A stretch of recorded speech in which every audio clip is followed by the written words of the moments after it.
Welcome back, everyone. Our next talk is about supporting your local admins. Please welcome Christos. So, thank you everyone, and thank you BalCCon for having me here this year as a speaker.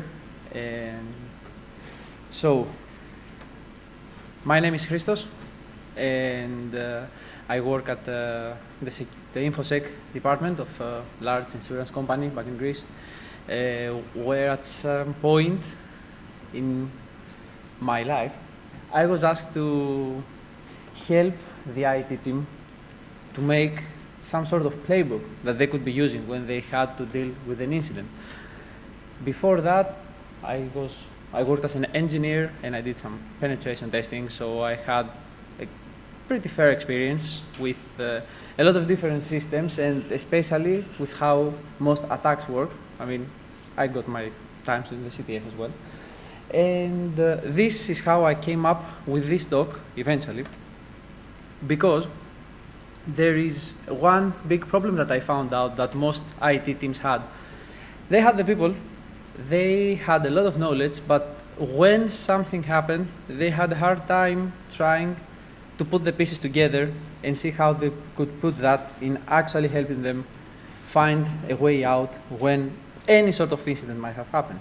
So today's talk is pretty much about this, and it's in 3 acts.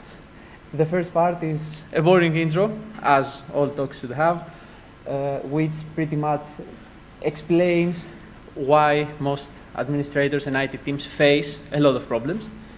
The second part is where it starts actually to become a little bit of a playbook, and it's nice things to have in order to be able to be prepared when an attack happens or a breach.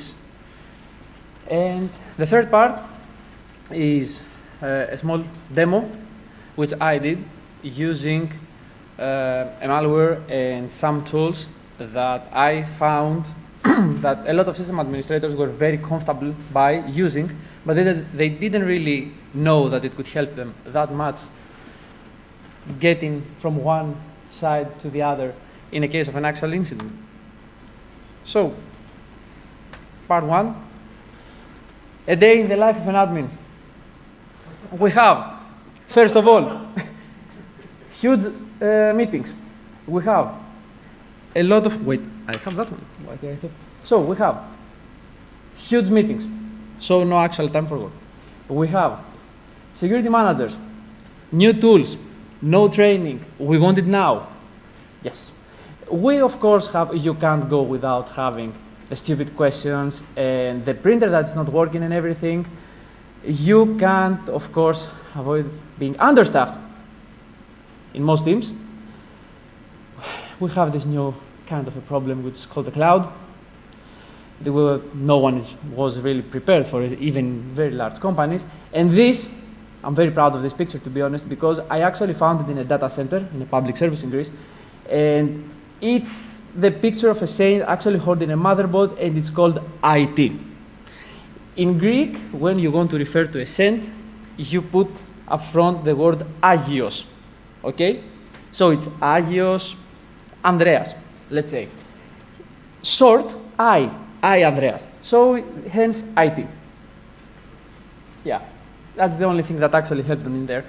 So, and the bigger the worse, which means that basically, the fact that some businesses are large enough and may have a lot of employees and big infrastructure and a lot of technologies doesn't really mean that they actually have the people and the capacity to support such big infrastructures. Most of the times, actually, they are the ones who face problems with a lot of things because they also have to deal with complex policies and regulatory issues. If you take, let's say, financial companies or insurance companies or maybe critical infrastructures, they have to deal with a lot of those things, and actually having a proper framework to manage their whole security is difficult, and even more difficult to do operations when it comes to security. So, on top of all, a cyber attack, okay? You leave in office, it's a nice Friday, around 5, and you're like, yes, I have my weekend. No, you don't. Someone just calls you and they say, we have files missing, or they're locked. Our system don't work. Printers, printers. On all sizes, yes, even in A3. Okay, those are the kind of stuff that you know they're gonna ruin your weekend. Or maybe not all of it. They're gonna ruin it, but not all of it. So, let's see the things that could help us not ruin the whole weekend. Okay? There are some things that are nice to have. So, since you can't have any sort of presentation without actually using a saying from The Art of War, I'm going to start with this one, which is, he who knows when he can fight and when he cannot will be victorious. I'm going to take it a little step further, adding that the one who can fight is usually the one who is prepared to fight. And you need to know if you are prepared. So, what do you need? Have a plan. A plan is found out to be the most important thing.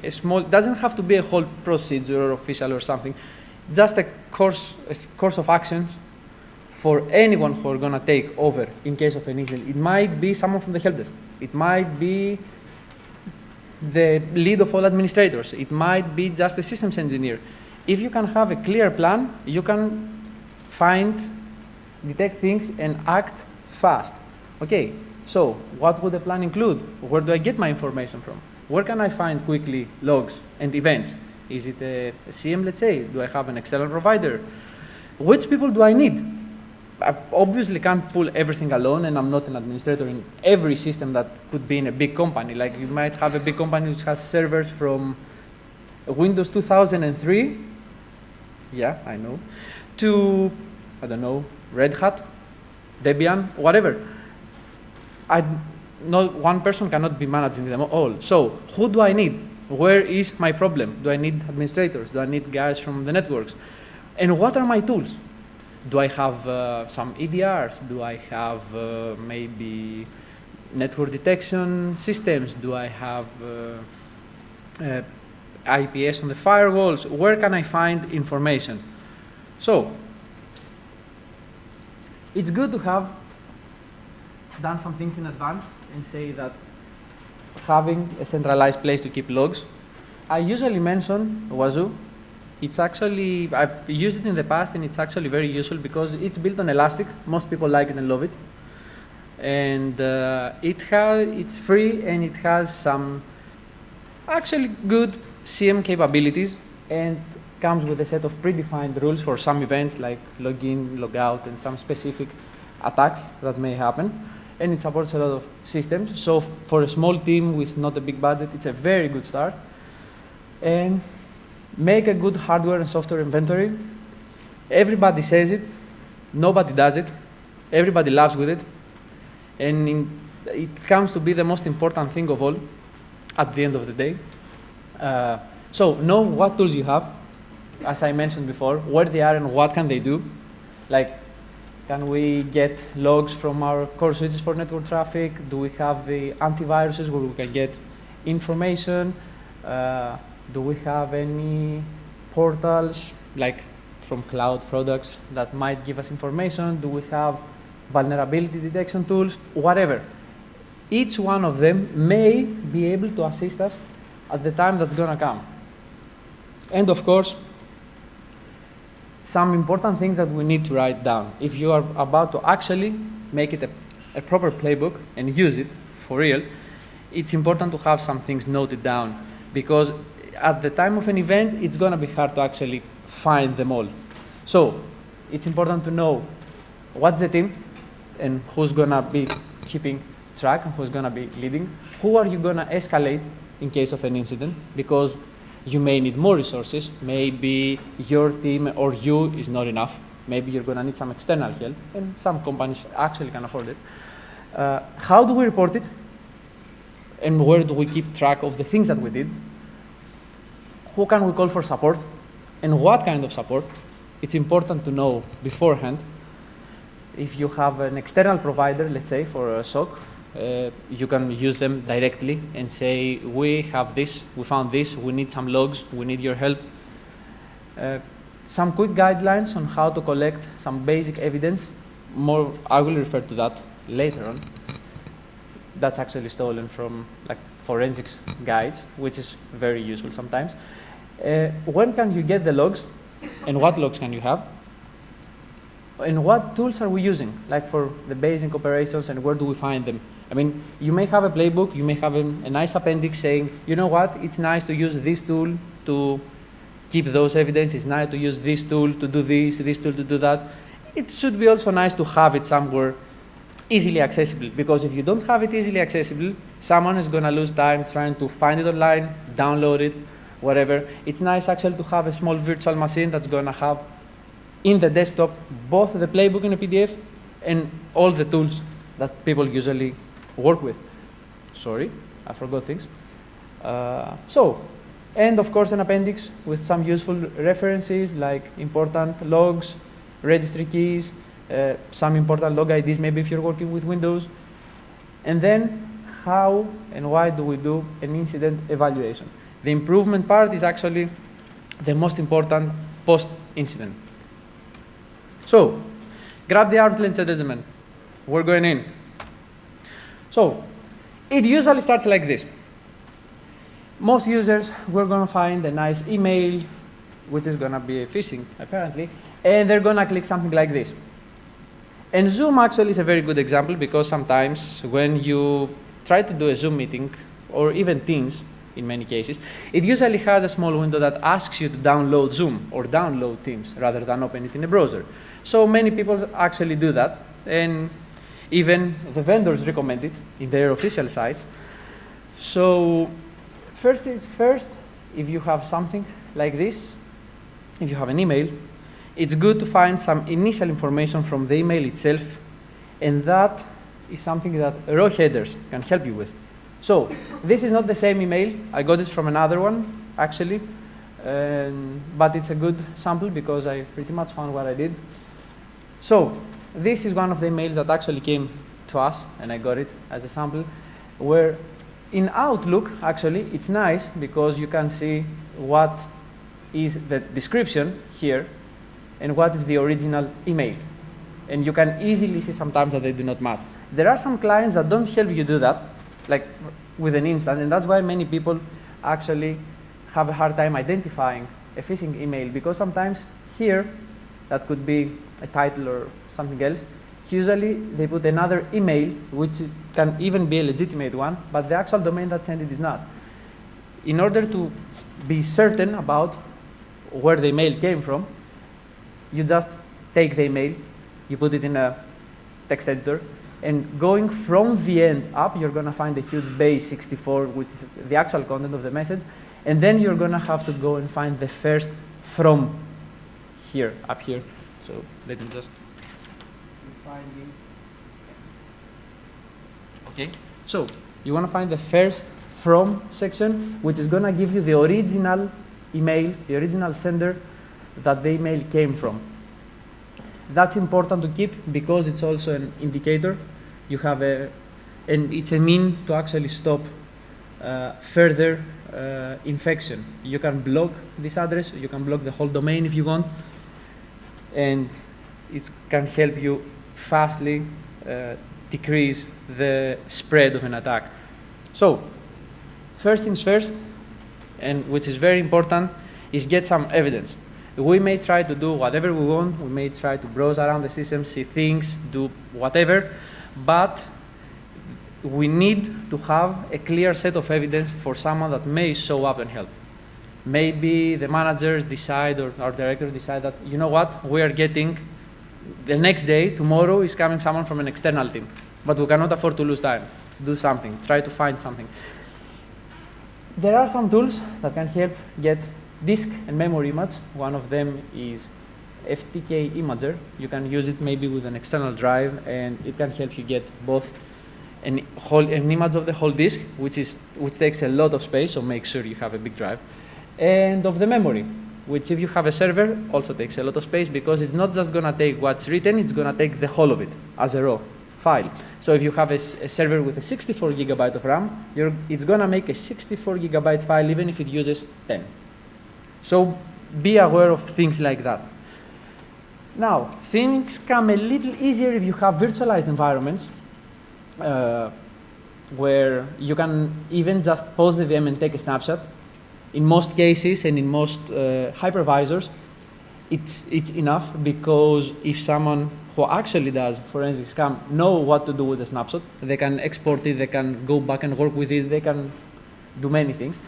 And if you work with VMware, like with ESXi, let's say, there are some very specific things you can use. You can take the VMDK straight as a disk after you take the snapshot, and then you can go to the VM folder, get the snapshot, and you can also use this utility here, which usually comes with VMware products, which is vmss2core.exe, and you can take the two snapshot memory files and make it a raw file, which is going to help an investigator do a better job.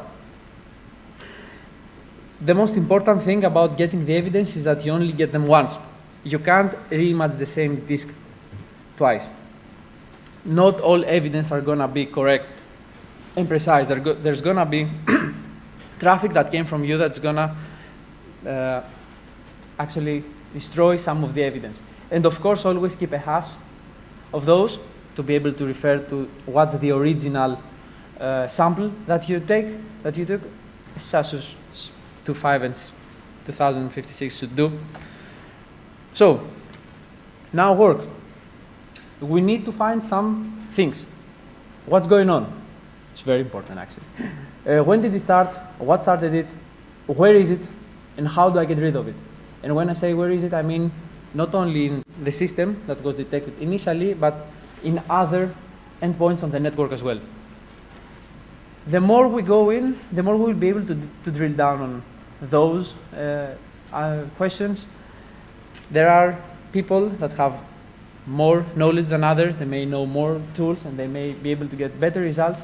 But even with some basic knowledge and some basic tools, you can get a pretty good picture most of the times of what you're dealing with, and should be, in most cases, enough to stop an attack. So now I have a demo. I recorded it on a video just to save some time here, and because of the demo gadget, which I'm not playing with anymore. And okay, for the ones of you here that may be doing offensive operations, I know I used very shitty DDPs, but I think they will do for a demo though. So I'm moving to that right now, where I'm bringing in this. So here we go, where for the attack I used the Havoc C2 framework, which I found in its GitHub repository, and I thought it would be a nice idea to use it this time. We have an infected machine. There are some commands already running here from my side to the victim computer, which seems to be here a Windows XP, where the innocent file.exe was executed. I was actually disappointed that in the new Kali, I tried the purple for some reason. They didn't have the Metasploit installed by default, which was a favorite for doing demos, to be honest. But it's fine. So here what we see is the attacker running some commands and some operations. We see that it's changing the directory and it goes to startup, where here you can see there's an upload commander. They're going to try to upload a malicious file there. So next time it could be starting on startup. It's a way that no one really uses anymore to actually do that, but if you do it and if you have a malware that's actually evading the antivirus, it works, but it's just not the best thing. So far, those are the actions that have happened on the attacker side. Someone infected the system and said, okay, who am I? What are my privileges? And how can I get persistence? So here, some of the tools that I like to use to do the job is, one of them is actually Cape. It's a tool that many forensic analysts use, but it also has a nice GUI. It can run automatically, very nice and very fast. This thing does even the basic collection that it has, can do a collection of all the registry keys, the MFT file, the event logs, and by condition you can ask it to do anything you want. It can take application logs from antiviruses, it can take from other applications. You can ask it to take logs from anything you want. And it's very useful, and it's one nice thing to do, and one of the very first things to do is taking a sample with Kate, because you can either use it to work on another computer and restore that right away, or you can keep it to give it extra to the forensic investigators rather than giving a whole disk and a memory for them to sort out, because they take more time to work with.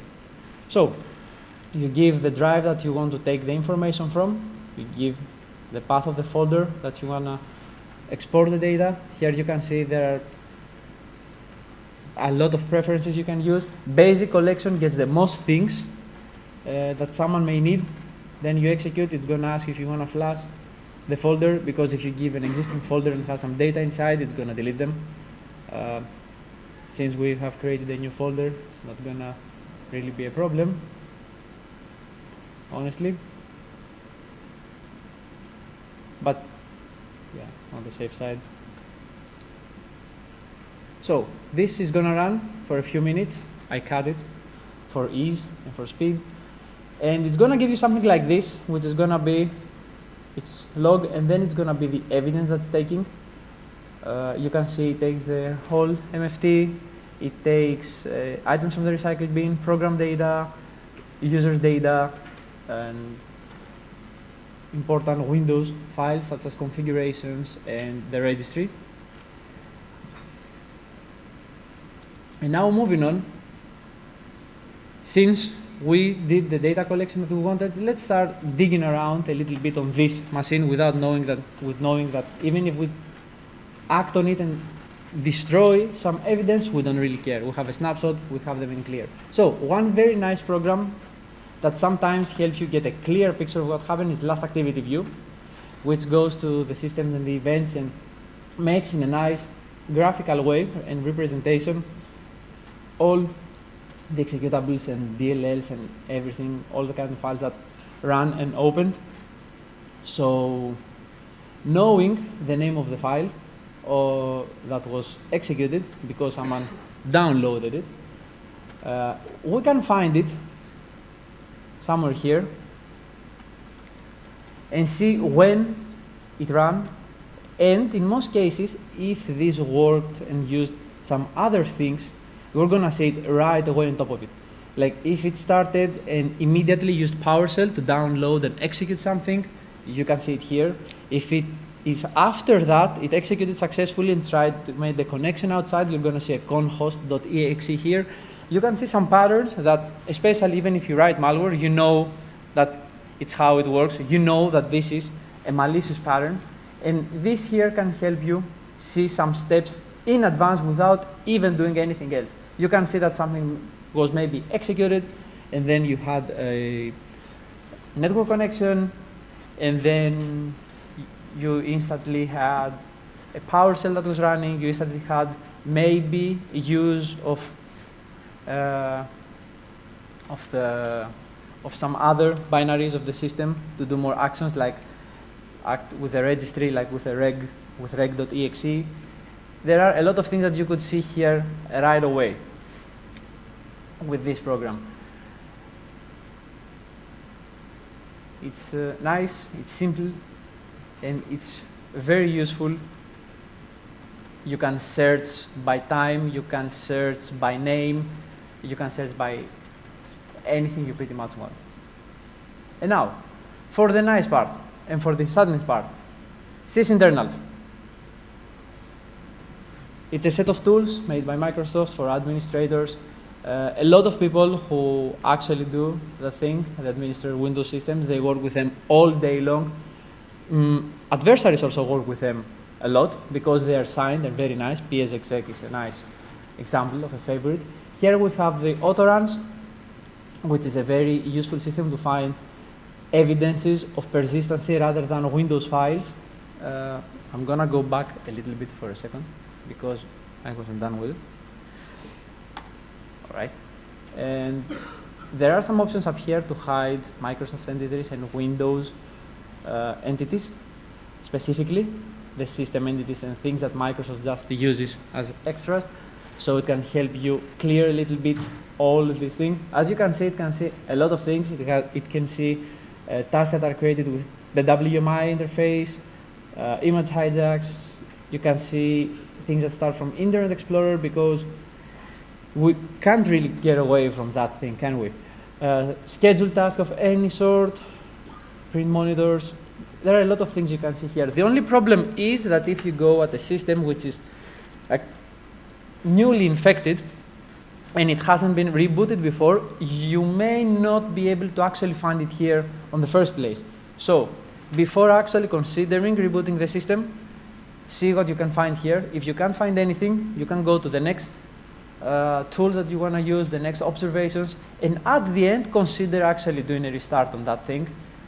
Of course, after closing the network. So we can continue with that.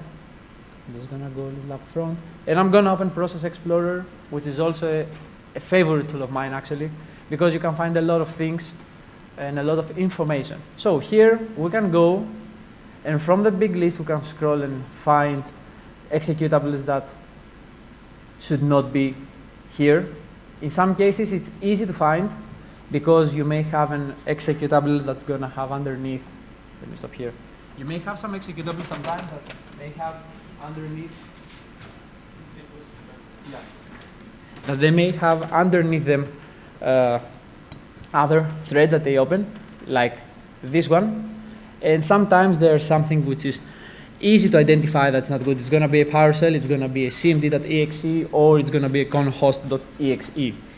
Here, it's not like that. It's a little bit more simple, actually, because we have an executable which we know, and the name is kind of standard. You can see up here that you can see a lot of information. And one thing that really stands out at that point is the current directory, if you can see. If you remember that the last thing that we did was change directory with the malware and go up here, and we stayed there. So you can actually see the directory that is working at that point, and of course where it started from, where is the original file, and where is it now, where is it working now. You can also see some TCP/IP traffic. One of the most helpful things to find out where this thing is leading, what port is using, what's trying to connect with. It may be a domain, it may be an external IP address, or if it's proxied, it may be an internal IP address in your system, in your network. It may not be the actual exit node. And in that way, you will actually find the exit node as well. It also has some other cool features. You can see strings in it and other information, but there are some other tools I'm going to refer for that. Then, I think the most important tool I found with the guys I worked with to give us an idea of what our malwares are doing and what we're dealing with was this. Was actually Procmon. Because you can use it to filter actions of an executable, and you can see anything that it does. As you can see here, it's all in a timeline. It's every action the system does and all the processes and services that are running at that point. And you can see that you can apply filters. Now that I know what my malware is, I can go and see at that time that it's still running and that it still has network access. I can go and see what things it does, which is very, very important, because you can identify patterns in what it does, and maybe you may find some things that are going to give you indicators. If you're lucky enough and go at that time and it's creating registry keys, or it's doing queries to the registry, or it's trying to delete files, it's trying to write on files, you can see it here, and we're going to see some examples of how that is done.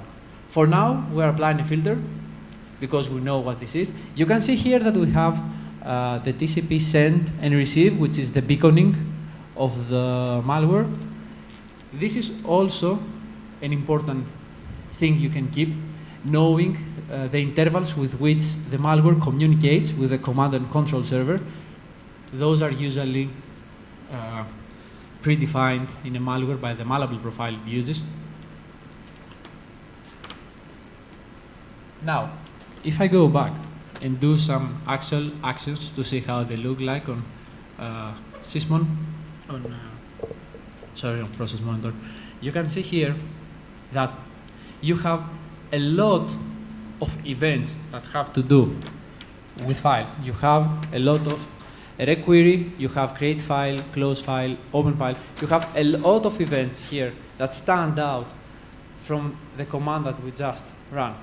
It may not always be easy to understand what that might do, but there are cases that you can easily understand what it does. And if you have a lot of create file or close file or query events, query file, query directory, you know usually that there are file operations underway. And this is something that would actually show if you took a ransomware and ran it and hooked it up here, you would be able to see a lot of events that would be like that. Of course, you can also use a lot of other criteria. As you can see, you can use the PIDs, you can use a bunch of things from which to monitor. The more you play around with it, the more you play around with this tool, the more you find useful things to use. You can also see here the network information. You can see it's an HTTP beacon. You can see the IP. You can see the port. You can see which local port is sending the traffic out.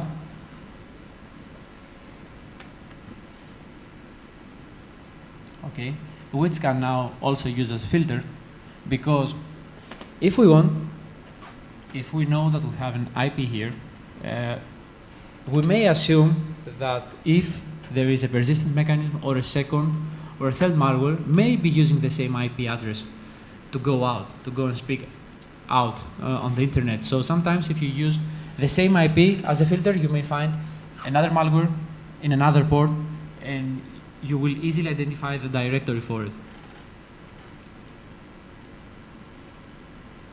So, going up against, so far, we have here the original file and the downloads that the user got.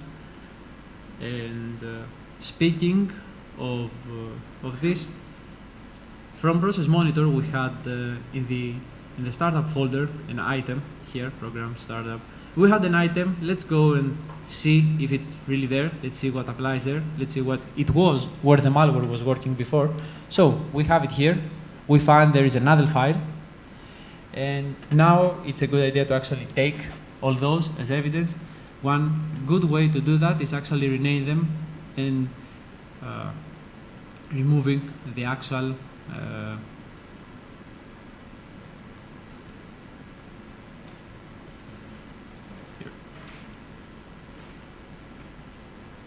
right, putting another suffix at the end so that it's something that is not recognizable, maybe a .val, a .mal, something.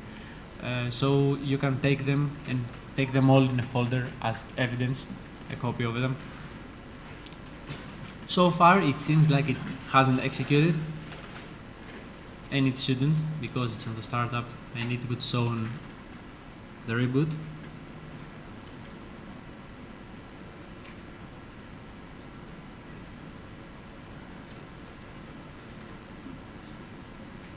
But still, we can always check. You apply, you close the other filters, and you can use this one. If it had been executed and its process was running somewhere and we didn't see it, with the name, maybe we would have found it. So let's take the evidence folder, let's keep it. Let's keep our original file, which is in the downloads as well.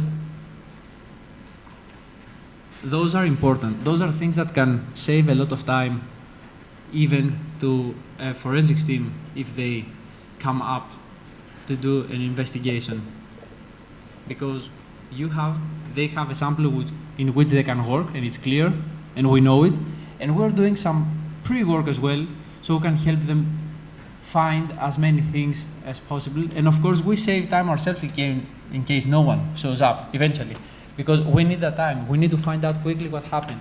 It's not just about restoring this one system, it's about restoring more systems if needed. So, let's see if we had other files touching the disk, other important evidence rather than what's happening in memory.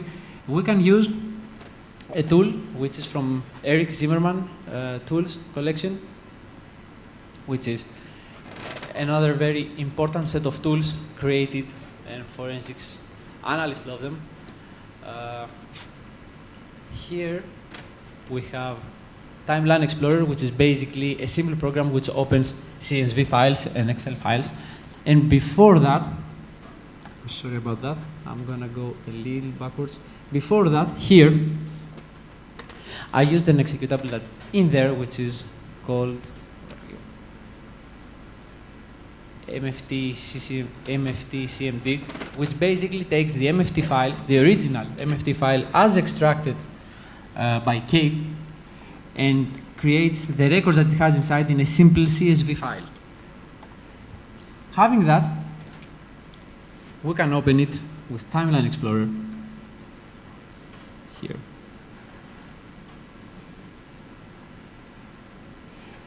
And having an idea of the time of the execution of the original malware, we can see what other files were created at that time in the system. You can filter it in any way you want. I mean, it's a CSV. You can use any tools you want to parse it and log it. I used this one specifically because the tables are clear and it's very nice. And it also has a lot of search options, as you can see here. And the information that actually comes out from that tool in the CSV, it's quite extensive. It's everything you would need. And so, here on the search, we're going to use the name of the first file that we had, even a part of it, and it's going to look at the whole file to find, here you can see, an entry.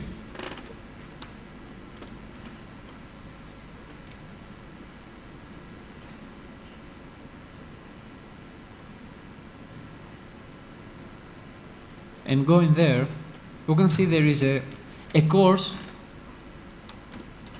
of events here, as you can see, that indicate that after the first file touched the disk,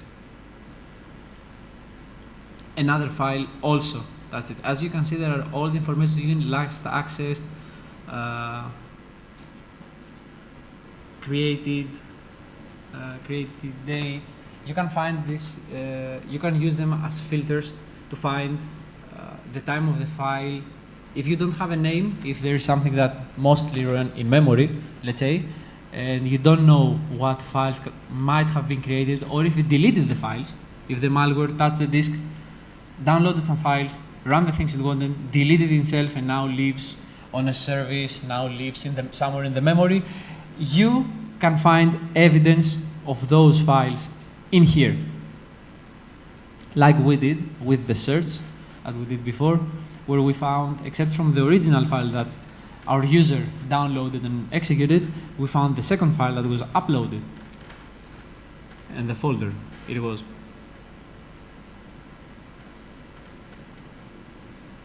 And as you can see here, you could scroll up and find more things. Another important place to look for, of course, that actually should be on the beginning, is the browser of the user. Where did they download it from? I used just one machine on the attacker side, so basically the IP address is the same, but in most cases it wouldn't be. The command and control would be in a different IP, or even better, domain, rather than the domain that would host the actual payload for someone to download, if it was a phishing attempt. Another tool that can help us a lot is TCP view, where you can find the traffic originated to all machines, to all processes that run at that time in the system. You can identify other domains and IPs you may not know from here, because it's kind of more clear and easier rather than using sometimes process explorer and going process by process and saying, okay, this has this TCP/IP, this has the other TCP/IP, it has a lot of clicks. Here you can have a fast look with the eye and say, this maybe shouldn't be communicating to that. Or maybe you can easily find internal communications that shouldn't be there, like machine to machine.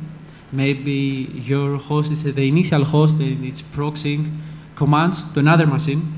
That wouldn't potentially show from the process explorer if you had only one binary, but it should show on the TCP view that you have an extra connection that's going to another machine. Now, for one of the most interesting parts, here we have PE Studio, which is a very useful application for portable executable files and DLLs, from which you can find basically all information you want from a file, from the headers, from various total results, from the imports, the libraries it uses. So we're going to basically put both of them here, and we're going to see, here we can see what we're dealing with most of the times. And in most cases, you can see what are you dealing with specifically, like here. Until antivirus, I think, identified it as a payload created by Havoc. Here as well, and I saw it somewhere else. Here as well, from Icarus. So maybe it's not the most important thing to find out what was the framework that it was used, but it's still some information, and the most important is the first part, that you can see if it's a Trojan, you can see if it's just a generic dropper. The more information you can get from here, the better understanding you can have. A Trojan doesn't necessarily mean that it's going to start locking files, like a ransomware would do. So you know that you may have more time to see some more things, evaluate, and respond. It may be the beginning, but you know that it's not something that probably it's going to start running at that specific time and locking files. It's a useful indicator. And another useful thing, actually, if it's, yeah, we're rolling, is here, is the strings of the file. Especially if the file is not obfuscated or something, you can scroll around and see some important strings that are in there. One of them for us here is this, the daemon.x64.exe. This is a string that it is inside our malware, and it's something that you wouldn't see in most files. So maybe it's the original name of the file, the original name that was compiled before being renamed and run on our side. Then you can see some other information here. You can see that for some reason that it's not really clear to us right now, it has strings for notepad.exe inside. And then maybe you can find some other things as well. Maybe you can find keys, API keys, decryption keys without even reverse engineering it, because sometimes they may be in a string format. You can find header information, which you can use later on. We will see how.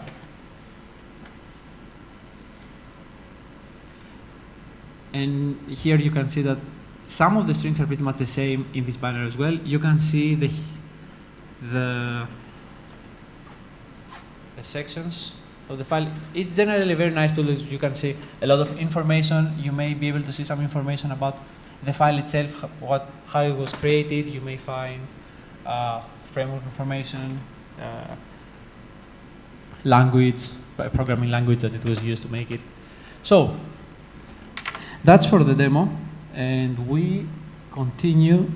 We're going back here, and let's continue here and say here. So the resume. How many things did we actually manage to answer from what we wanted? All right. So what's going on? We got ourselves a RAT, okay, a remote access tool. When did it start? We found the timestamp of the user click, and we also found the timestamp from the MFT of the time that the file was created on the disk. Okay, we also know that it was created with C2 framework. The connection was established. We know that nothing stopped it at that point. If we didn't have an established connection, maybe if you have a server, let's say, which exposes a service to the internet, but the server itself cannot access directly the internet, maybe if you exploited the service, you could be having like an XE or a PowerShell or something, trying to connect outside, but not finding the way out, not finding the way to the proxy, not finding a way to the network. So this could also happen, and then you could see that it wasn't established. But now here it's established. It started from an email. We found the email. We found the address. We found the domain there, which is very important to block more attempts of compromise. We found file names, and we have their hashes. We had 2 files in the downloads and startup folder, which the second didn't seem to run yet. We found the remote IP and port of the command and control server, which is also important to be able to stop it from a firewall or something. We saw some live action from process monitor to try and understand what the attacker was doing at the time. The more you can stay up here in process monitor, the better, the more you will be able to understand, but don't overdo it. We have to close it, we have to restore it at some point. We made sure through the MFT that we weren't missing any other files.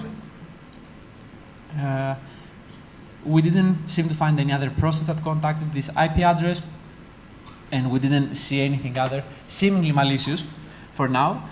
And the only persistence mechanism noted was the file that was on startup folder, which didn't really run at that point, but we should, after doing all this and before saying, okay, let's move forward, we should do a reboot and check after we did the rest of the things with autoruns.exe. So, how do we get rid of it now? Having all those information, we can try to find all the patients that we have. The most important thing is finding which are our victims here. So, we can find information from any sort of technology that we have in here. We may find it from proxies that allowed this connection out. You may find it from firewalls or routers or switches that forwarded this traffic somewhere. You may be able to find from anomalous traffic that started from patient 0 with other systems. Maybe the malware could have started a port scan, maybe, could have tried to do an RDP session with another machine.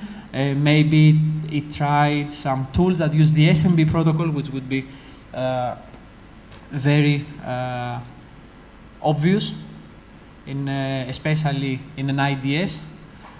And once we have information from all those things, it's a good thing to create some rules and feed our tools to find ones. We're going to see that in the next slide. So, restoring. When we have VMs, restoring is fairly easy. You can usually find the previous state, especially if you have backups that do it automatically and go back. But sometimes you should consider whether you're going to lose important data. I mean, you need to know which is the last restore point and how much data you're going to be losing from a point to another. If you think you're capable of actually restoring the damage from the malware, like deleting the files, closing the processes and everything, and not restoring a whole snapshot, it's better to go with that, at least at the beginning, and if you see that no damage was actually done. For workstations, it's easy. You can just format it and replace it with a clear image, give it to the user back, use the information gained to see what files were dropped, what processes and scheduled tasks and everything was created. Delete them so you can restore the system. And for the next few days, try to monitor all the restored systems and others, of course, for the information that you found, for the rules that you created, and of course, any malicious indicator that you found that has to do with an IP, domain, mail address, whatever. Block them from wherever you can and monitor them heavily. Try to see if there is anything that's going to try to access those and see if you were missing something. So, how can you detect things? In many platforms where there are some standard formats that allow you to do it. One of them is Yara. It was created mostly to have a standard template to create rules for initially some antivirus engines, and now it's the past few years was really used in Many products, many antivirus platforms support it. You can just go and create a Yara rule. Many detection tools support it as well. You can write IDS rules, you can write malware rules, you can write anything. And some of the things that we found here, you can use them. We have a string, which was the original name, which is something very specific. It's a nice indicator. And we have a file hash, which we can also use. It's not definite that all the malwares would be having the same, but there is something that we definitely found that it would stand out. Here you could also put maybe the network, the IP address that it was trying to communicate, or a domain or something. All those things, you can find them here. There is a nice tool you can use for ease, which is here. It's called Yargen. I've used it in the past very successfully. It's easy and creates very fast some rules. It usually uses only strings and static information, but it's nice and fast, and it can help you create Yara rules very fast and use them anywhere you want. It's way better than nothing, and you can have an initial template to enrich it very fast. Then, for the ones that have gone deep into Microsoft or other more modern cloud products, you can also use the custom query language. It also has a lot of nice commands that you can use, and a lot of nice things you can query about. You can query about events, you can query about device process events, you can query a lot of things. It's actually a very well made language. It needs a little bit more time to learn it and get used to it rather than Yara. There are not a lot of things out there available to actually generate automated rules. But if you spend some time, and especially if you have a big environment and you have Azure, which sends logs up there, you have machines, or you have, let's say, Microsoft Defender in a lot of machines and they send the logs there, it's the most useful thing to do. It's fast, it's very intrusive, it finds things very quickly, and you can take it in many levels. And as you can see here, we also search. It's pretty much like the other one. We search based on the hash. We could be searching based on a string. I don't know if it's here or if it's in the next one. Okay, and then I have a next one which also uses the file name, and with the file name it would go up and find out using the initial process, it would be finding IPs, DNS names of the machine, and everything. And you could, those are a query. This is a query that you would also write for the other one, for the other file. So, concluding very quickly, to go to questions if you want. The most important thing is to make a plan, to follow it, learn from it, and learn new things so you can make the plan better. And the more you go, hopefully with less incidents and just practice, rack the appendix. Put a lot of commands, put many tools. Okay, thanks, bye.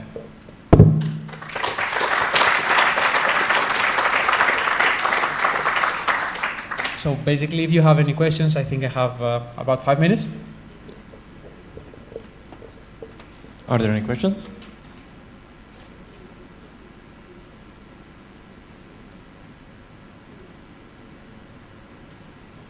If that's everything, then thank you a lot, Christos.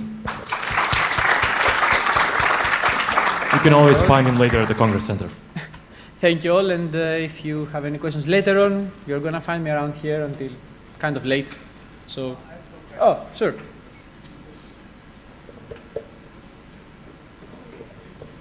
So it's nice to have just, like you said, a plan and everything to learn and to follow when something happens. But I think the plan is nice, but often the problem in companies is that they don't really have the basic infrastructure, like a proper logging system and proper backups and everything.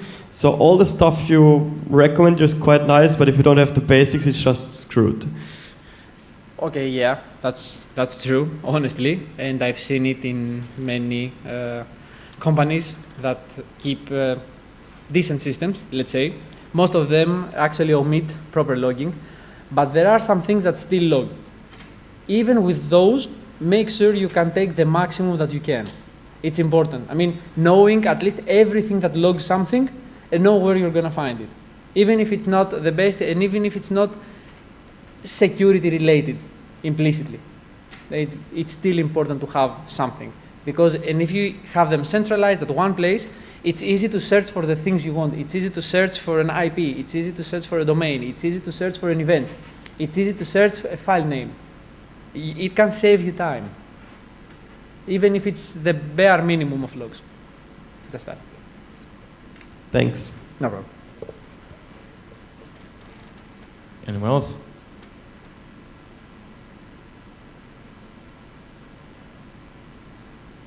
Right. And that's everything. Thank you all for being here. Have a good afternoon, and see you outside.